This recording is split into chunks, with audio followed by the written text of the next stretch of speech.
Hello everyone, my name is Pankaj Kumar. On continuation of the last YouTube lectures that I have uploaded, तो जहाँ पे हमने discuss किए कि different units and उसके different chapters के बारे में, तो उसी को कंटिन्यू करेंगे।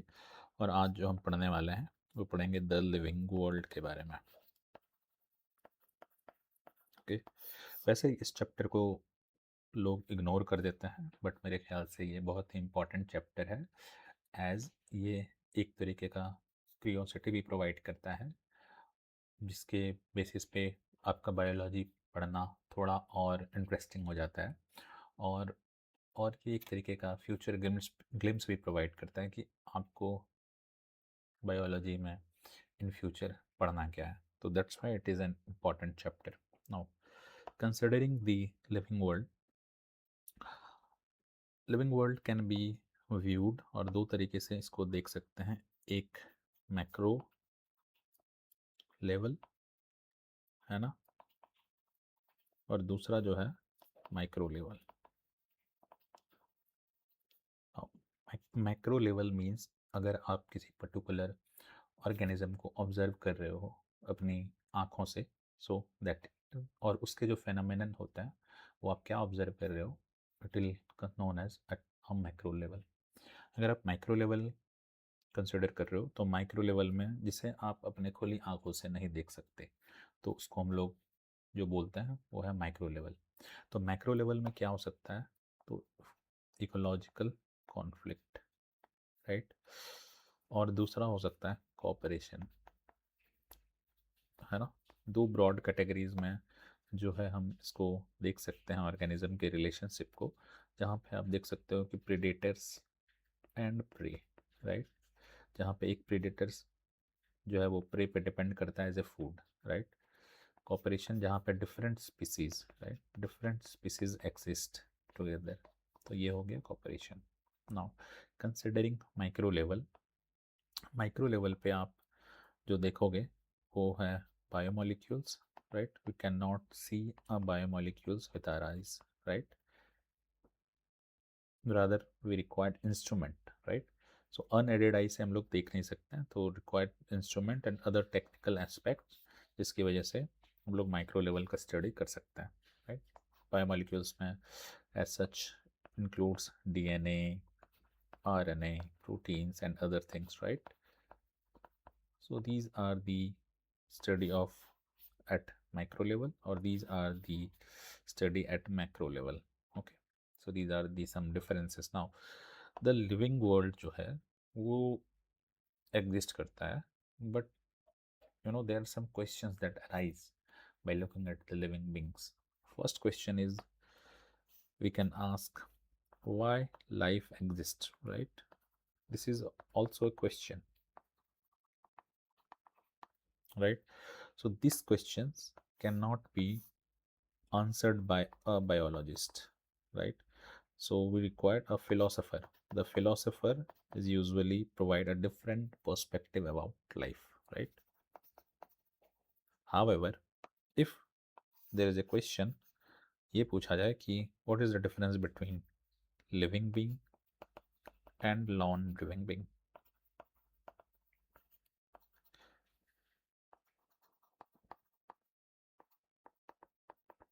So what is the difference, or why we are saying a particular organism a living, why we are saying that it has a life, right?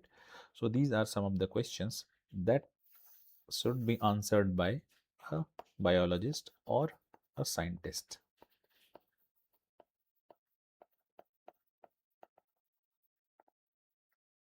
Okay, so here in the biology, what we are looking for and what kind of questions that is relevant to our subject is these type of question. So it's very important to to frame a questions that is relevant to the context of the subjects. Okay, now when you look around, you find that there are different type of organism, right? There are variety of organism that is present in our surrounding, but when we change our place, the quality of organism also changes, right? अगर हम forest में जाते हैं तो वहाँ पे जो different types of organism है वो वेरी करता है अगर हम डेजर्ट में रहें। ओके, तो अगर हम कंसिडर करें लिविंग बींग्स, तो लिविंग बींग्स के तो इसके डाइवर्सिटी को कंसिडर करें तो it is very dynamic. Dynamic means क्या हो रहा है, changes from place to place, है ना। If we move to desert, वहाँ पे अलग क्वालिटी का ऑर्गेनिज्म, अगर हम फॉरेस्ट में जाते हैं अमेजोन फॉरेस्ट में, तो वहाँ पे नंबर भी इंक्रीज होता है और डिफरेंट टाइप्स ऑफ ऑर्गेनिज्म भी प्रेजेंट होता है, तो उसको हम लोग क्या बोलते हैं, डाइवर्सिटी, राइट। तो टिल नाउ अभी तक जो है साइंटिस्ट ने 1.7 टू 1.8 मिलियन ऑफ स्पीसीज को फिगर आउट किया है, फाइंड आउट किया है। Okay, that is known to human और साइंटिस्ट और biologist. Okay, now the question is कि क्या अगर ये 1.7 टू 1.8 मिलियन एग्जिस्ट कर रहे हैं, इतना अगर हमें पता है कि इससे ज़्यादा स्पीसीज़ नहीं है, हाँ हो सकता है, बट हम लोग अभी तक फेमिलियर नहीं हुआ है। हो सकता है कि हम लोग बहुत सारे स्पीसीज़ अभी तक हमारे टच में नहीं आया है, तो उसको इसमें काउंटेड नहीं है। और बहुत सारे जो काउंटेड है वो काफ़ी सारे जो स्पीसीज़ हैं वो एक्सटिंक्ट कर गए हैं। ओके, तो आप देख सकते हो कि जो स्पीसीज़ का नेचर है वो काफ़ी डायनेमिक है, वो बहुत चीज़ों पर डिपेंडेंट करता है, एक टू प्लेस, और दूसरा दूसरा टाइम पे भी डिपेंडेंट करता है। कैसे? क्योंकि वो एक्सटिंक्ट भी हो सकता है एंड वो नए स्पीसीज़ भी आ सकते हैं with time, right. So these are the basic concepts of living beings. Now next is, as we know कि हमारा जो सोसाइटी है, राइट, हमारा जो सोसाइटी है, they vary from place to place, है ना। Even in India there are, the societal structure is very different based on the geography, right. वैसे ही अगर कंट्री में भी देखो तो कंट्री में लैंग्वेज चेंज होता है, सो सोसाइटल स्ट्रक्चर भी। तो एट दैट पर्टिकुलर प्लेस होता क्या है, वहाँ पे कोई भी ऑर्गेनिज्म प्रेजेंट होता है, same organism present in India and same organism present in Africa, वहाँ पे लोग जो है वो अलग अलग तरीके से बुलाते हैं, सेम ऑर्गेनिज्म को अलग नाम से बुलाते हैं। तो it's very difficult for for scientist कि भाई हाउ टू रिकॉग्नाइज कि these organism is the similar to these organism, right? So it's very confusing in nature. तो हुआ क्या कि बहुत सारे policy makers and scientist,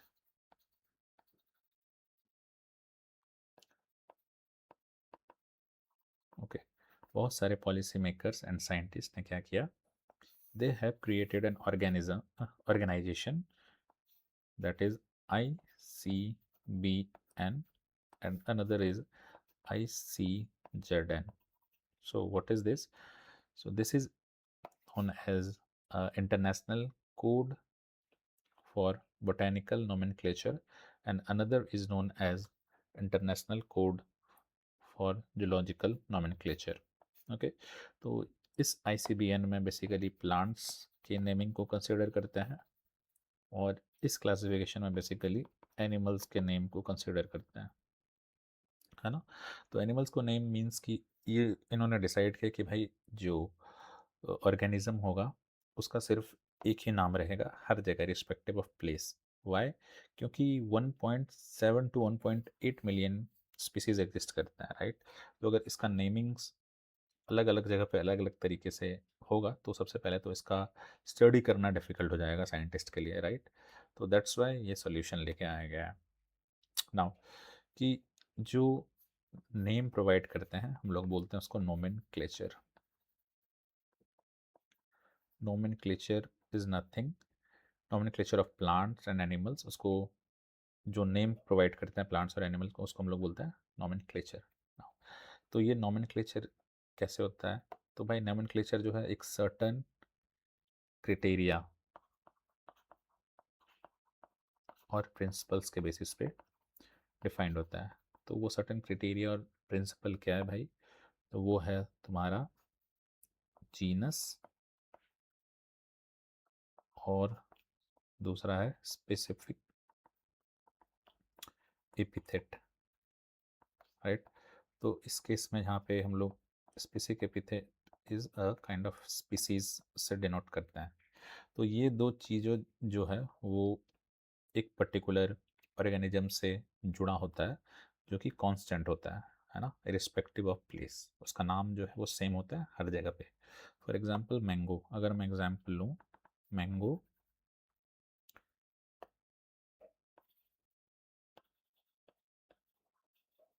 mango, तो ये इसका नॉर्मल नेम है या लोकल नेम है। तो what is the nomenclature of this mango? It is known as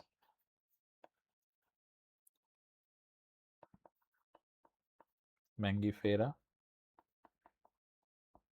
indica.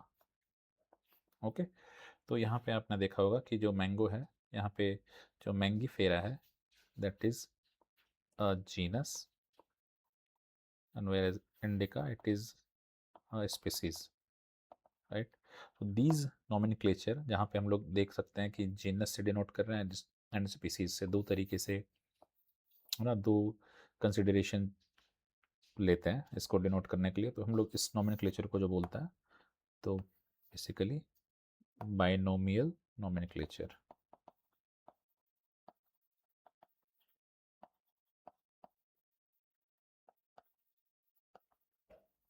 Okay, this is known as binomial. Why? Because there are two characters has been taken to denote a single species, so that's why we called it as a binomial nomenclature. Now there are some other principles that is involved in naming of organism. तो क्या क्या है भाई? तो you can see clearly, जो मैंने Maggi फेरा indica लिखा ना, यहाँ पे मैंने एक अंडरलाइन भी प्रोवाइड किया था यहाँ पे, है ना। So these are some of the principles, some rules कि बाइनोमियल नोमेनक्लेचर ऐसा ही लिखा जाएगा। तो क्या क्या रूल है? फर्स्ट, अगर प्रिंटेड फॉर्म में लिखा जाएगा तो वो हमेशा इटैलिक्स में होगा। तो आप अगर बुक में देखोगे जहाँ पे भी बाइनोमियल नोमेनक्लेचर होगा वहाँ पे इटैलिक्स के फॉर्म में लिखा होगा। दूसरा, अगर आप हैंड रिटन लिख रहे हो तो आपको इसे अंडरलाइन करना होगा, राइट। यहाँ पे आप देख सकते हो कि मैंने इसे अंडरलाइन किया है। तीसरा ये है कि ये जो नाम होगा ये लैटिन फॉर्म ऑफ लैंग्वेज में होगा, लैटिन लैंग्वेज। चौथा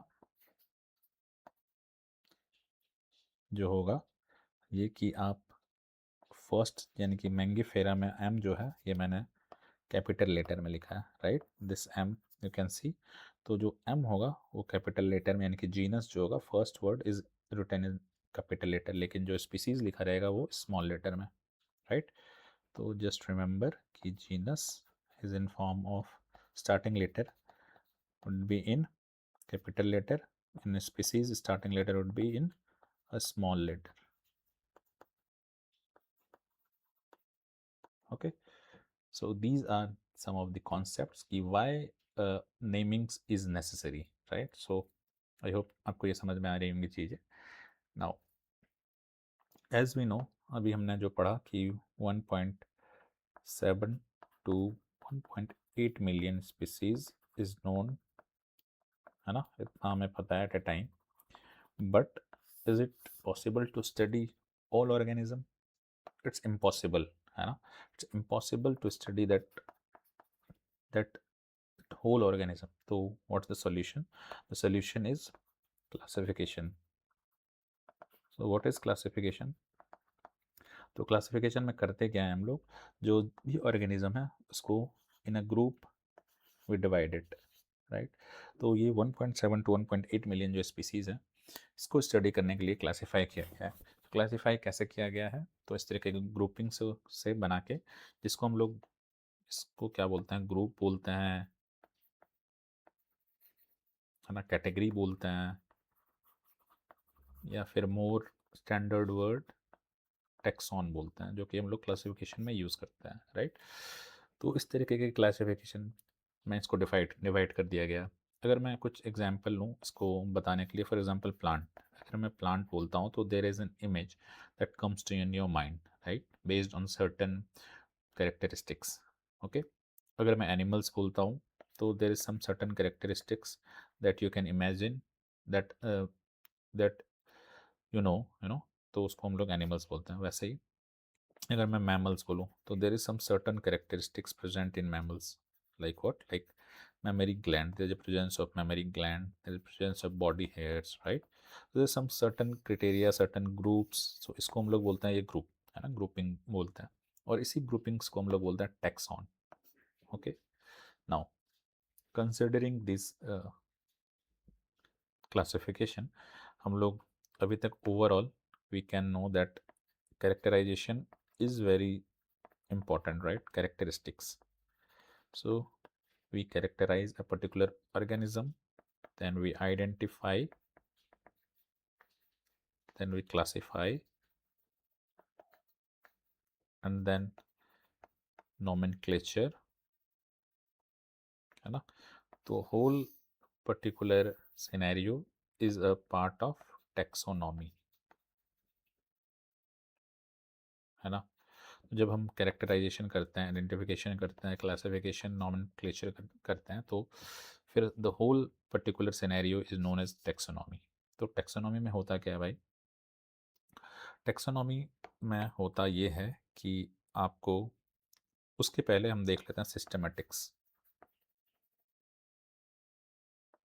सो व्हाट इज सिस्टमेटिक्स? दो जो सिस्टमेटिक्स वर्ड है ये दिया गया है कैरलस लीनियस से।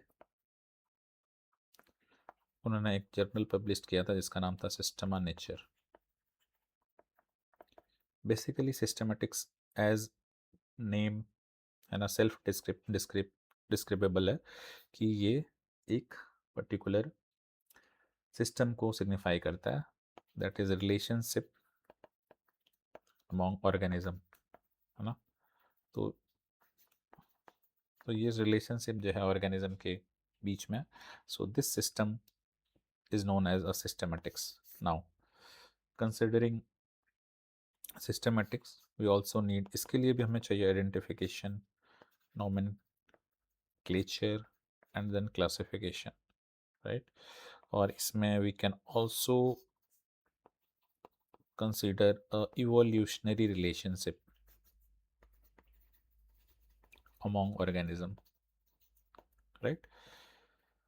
So for systematics as well as for taxonomy, what we required identification, nomenclature and classification, right?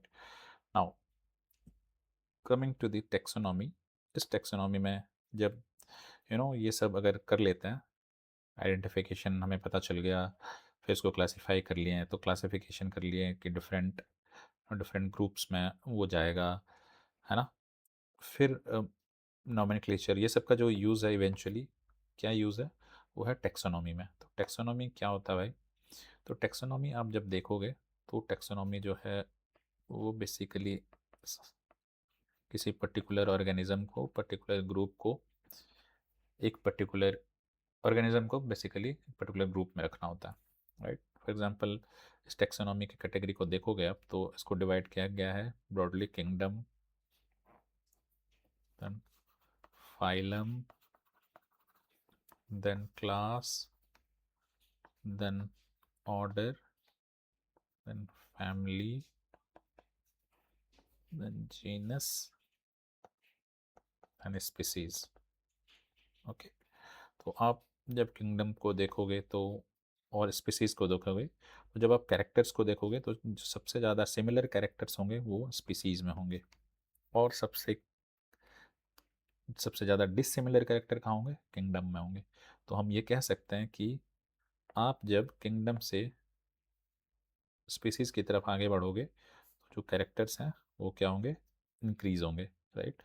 अगर वैसे ही अगर आप स्पीसीज से किंगडम किंगडम की तरफ बढ़ोगे तो कैरेक्टर्स जो हैं वो क्या होंगे? डिसिमिलर होंगे, है ना, डिक्रीज होंगे।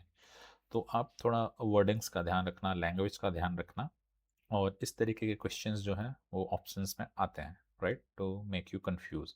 Why? Because it's the most conceptual things that people need to know, okay, now मैं अगर इसको ओवरऑल इसको अगर मैं देखूं, अगर आप एनसीईआरटी के चैप्टर में आप जब लास्ट के टेबल में देखोगे तो आप देख सकते हो ये डिफरेंट बायोलॉजिकल नेम्स, राइट, इसके genus, family, order, class, phylum, ये हमने जो अभी इस क्लासिफिकेशन में पढ़ा है ना, ये देखो, तो वो यहाँ पे भी बुक में देख सकते हो आप, है ना। इसके बेसिस पे देखो फैमिली, किस फैमिली में ये बिलोंग्स करता है, किस ऑर्डर में है, ये क्लास में है, और ये किस फाइलम में है। Now there is something called phylum and division, आप देख रहे हो यहाँ पे, तो जो डिवीजन है ना वो बेसिकली हम लोग प्लांट के लिए यूज़ करते हैं, और फाइलम जो है वो हम लोग बेसिकली एनिमल के लिए यूज़ करते हैं। So this is the basic difference.